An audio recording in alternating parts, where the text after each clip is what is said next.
Hello and welcome to Frames. Today we have more interesting news coming in from Nikon. The chairman of Nikon, Chan, has spoken to the press and he had quite a few things to speak about.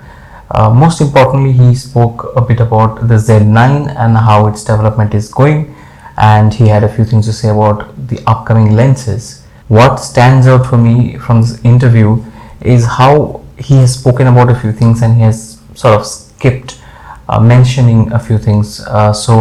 So now let's get to the details and understand what he has spoken about and what I think of that. Firstly, the Z9. He has spoken about the development going on exceptionally well and the fact they are working on an unprecedented sensor development. Now, to me, exceptional progress on the Z9. This is just semantics. It doesn't tell me much. The interesting thing is that he has chosen to mention the processor.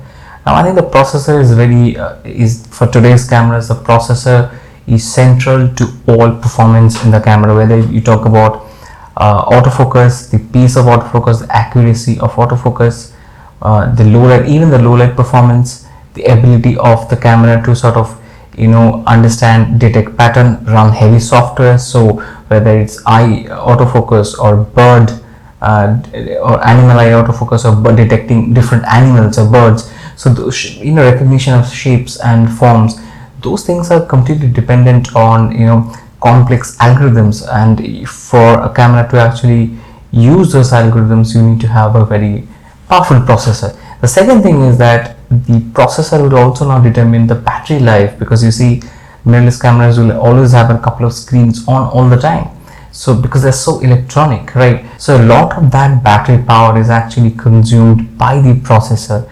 So if the processor is better, especially more power efficient, then the battery life, you can expect the battery life to be better, so that overall changes the performance of the camera. Now at this point I would like to tell you that about 85% of you do not subscribe. Guys, it's just free.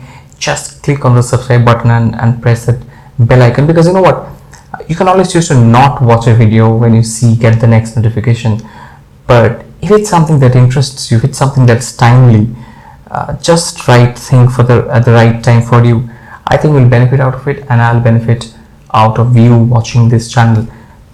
It goes without saying. So if you like this content so far, go ahead. Now the third important thing for me when it comes to a processor is a stronger processor can also, like I said, will keep the camera cooler, and by doing so it has sort of opens up this ability, the potential for the camera to be able to record videos without any time limit, one, and second, to be able to sort of record high resolution and high bit videos internally, which I think is going to be expected from Nikon more and more going forward, especially for the Z9.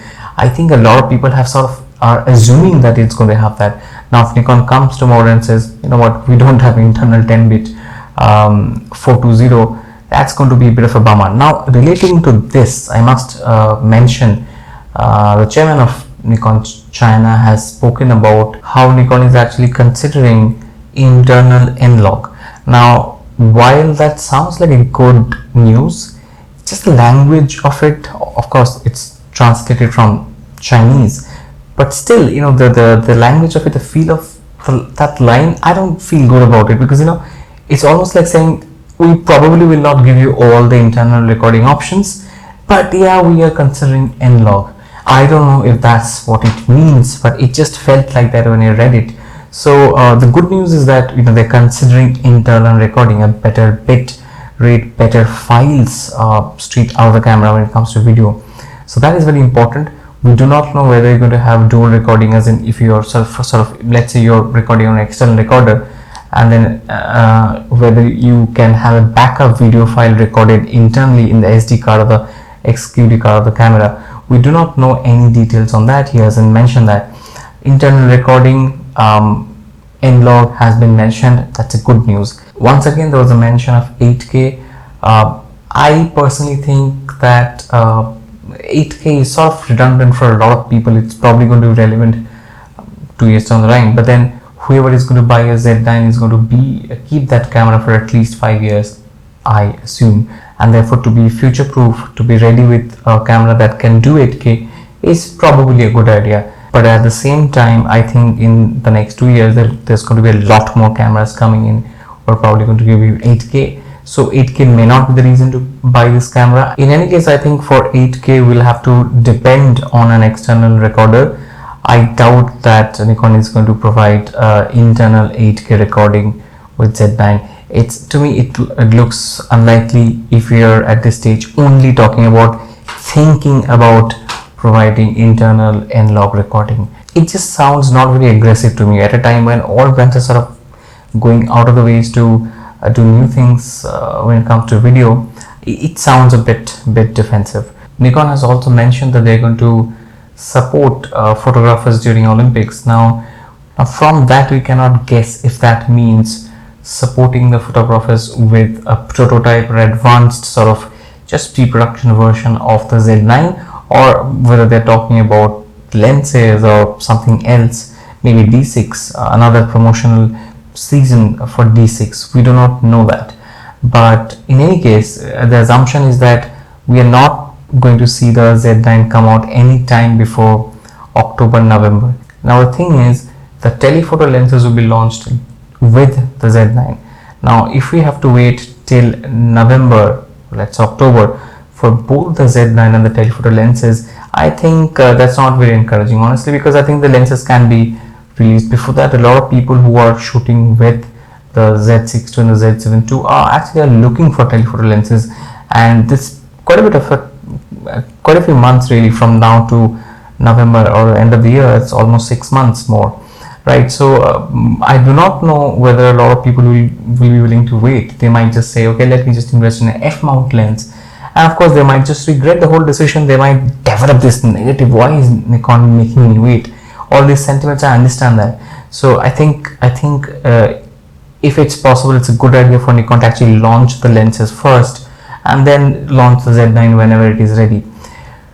On the other front, he speaks a bit more positively, a bit more aggressively about the micro lenses. So he says that the micro lenses will be launched very soon.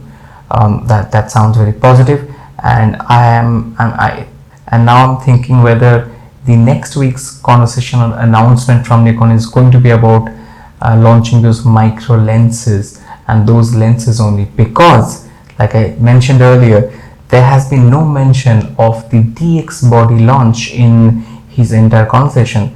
Now that to me sounds a bit depressing, because a lot of people are actually looking forward to a decent sort of semi-professional DX body, like a D8500 equivalent or so. Even if a Z50 Mark II is launched, a lot of people are going to be happy and will be looking forward to that. The Z6 Mark II probably with a bit more video capability. I keep coming back to this point again and again because I think it's very important for Nikon's market. Now the last point that I would like to mention here is that he has chosen to reiterate that Nikon will focus on mid to high-end professional cameras. I think the repetition of this again and again from Nikon tells us something. It may mean that Nikon is working on more than just the Z9. There could be the Z8 or something like that already in the work, and we could see more bodies come out. And I have read somewhere that Nikon, actually someone from Nikon has actually referred to the professional top-end mirrorless bodies as top flagship models. They said flagship models, not flagship model. So when you are speaking, there's a plural there. So if that's right, I think it's quite possible, because you keep hearing about this reiteration. Also, if you look at it, it's been sort of a dry year for Nikon if Nikon only launches the Z9, because the rest of the market is very important to address. One. Second, the competition have been launching a lot of bodies. Canon has been quiet so far, but they're definitely going to come out with R3 and undercut the prices. They promise to undercut the prices of the mirrorless flagship bodies by its competition, which includes Nikon, right, and the Z9. So if Nikon matches only the Sony's price of $6,500 USD, To me, it sounds like Nikon is sort of leaving a lot on the Z6 II and the Z7 II. I understand the Z5 is a very interesting proposition, especially after the price cut, but I still think a crop top end mirrorless bodies is very important for Nikon.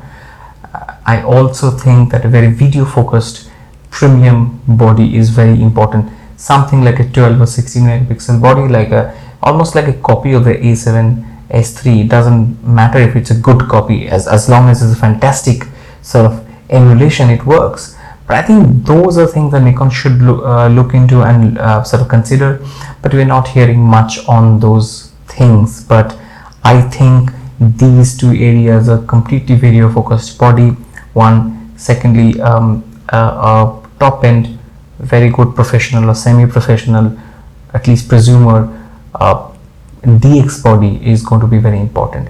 Now, before I close today's episode, there's one thing that I'd like to mention here.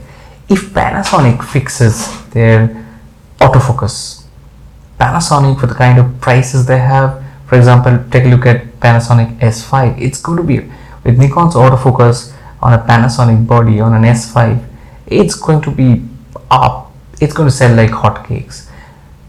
Why? Because I think they've got almost everything right. They've got nice lenses. Of course, the lens lineup is not very long, but they've got good lenses, good quality lenses. They've got great video functionalities, great color science. They've got really sturdy, well-built bodies with good weather sealing and on good pricing, right? So with all these things, if Panasonic gets the autofocus from Nikon, for example, they're going to rule in this market, right? So they're going to be a really worthy competitor to Sony and Canon. Why am I talking about this? I'm talking about this because understand, if Nikon chooses to bring in the professional video monitoring and video recording tools in their bodies today, not waiting too long really, if they bring that S5's video recording capabilities in a Z body, like a $2,500 body, let's say Z5 II, I'm just making this up, some name, but if they choose to do that, their Nikon is going to do exactly what Panasonic is capable of doing today to the market if they have much better autofocus. So with that, I think it's just food for thought. It's just something that keeps coming to my mind when I look at the Panasonic offers of fantastic cameras. I love how they build their cameras, the feel of the cameras, the design. They're just beautiful. As a company, also have a lot of respect for them. So with that thought, I want to close today's episode. If you have not subscribed, if you're new here, please do consider subscribing. It's completely free and help this tiny channel grow. We put in a lot of effort to make these videos, and sort of we're always on the lookout for news and interesting anecdotes and our experience with the gear. See you soon, probably with more interesting news next week. Stay safe. Thank you.